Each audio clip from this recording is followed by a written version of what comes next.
இந்த படத்தெல்லாம் நடிச்சிருக்கவே கூடாதான்னு சொல்லிட்டு ஓப்பனாக சொன்ன தமிழ் சினிமா சேர்ந்த 3 ஆக்டர்ஸ் பற்றி தான் இந்த வீடியோவில் பார்க்க போகிறோம். இந்த லிஸ்ட்டில் 3ஆவது இடத்துக்கு விஐபி படத்தை தனுஷோட அம்மாவை நடிச்ச சரணி அக்கா இந்த படத்துக்கு அப்புறமா நிறைய பாசிட்டிவான ரிவ்யூலாம் வாங்கினாங்க. ஆனால் சரணி அக்கா அந்த படத்தில் நடிச்சதை பற்றி என்ன சொல்லிக்கலாம்னு சொல்லிட்டு நீங்களே பாருங்க. கூப்பிட்டு என்னத்துக்கு என்ன இந்த படத்தில் போட்டிங்க இருங்க தனுஷ், என்ன இந்த படத்தை கூப்பிட்டுருக்கே கூடாது, எது கூப்பிட்டீங்க இந்த ரோல்? இந்த லிஸ்ட்டில் 2ஆவது இடத்துக்கு அவனிவன் படத்தில் விஷாலுக்கு ஆஸ்கார் அவரே கொடுத்துக்கலாம் சொல்லிட்டு எல்லாருமே கொண்டாடினாங்க.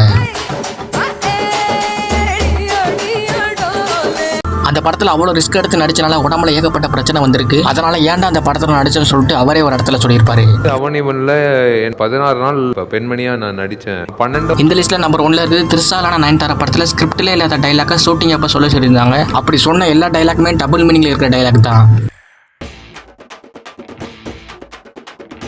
அதனால அந்த படத்தில் நடிச்சதை பற்றி நான் ரொம்பவே ஃபீல் பண்ணுறேன். இனிமேல் இந்த மாதிரி படத்தில் நடிக்கவே மாட்டேன்னு கையில் நடந்து சொல்லியிருப்பாங்க. பண்ணிருக்கீங்களா?